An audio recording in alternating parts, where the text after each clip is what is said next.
Núna Guðbjörg Jóna Bjarnadóttir. Hún að koma hérna. Guðbjörg Jóna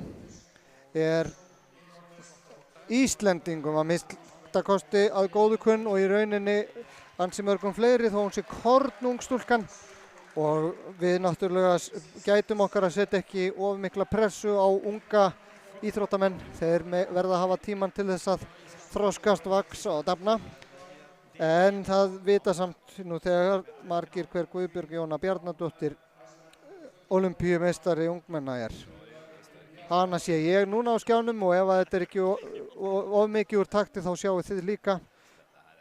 Og í þessum riðli eru þessar hörkuhlaupakonur að fara að hlaupa 4 og 4 á eftir. Það eru 4 í hvorum riðli og það Guðbjörg Jóna sem að á 24.05, hún á í rauninni næst besta tíman.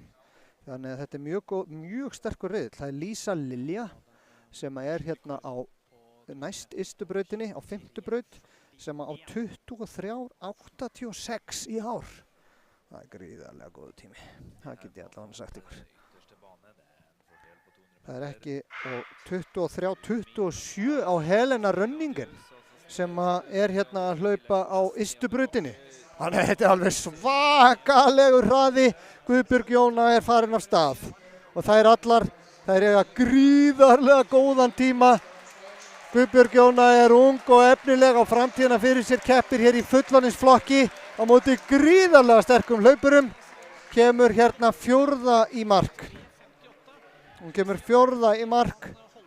Það ekkert smá hlaup hérna.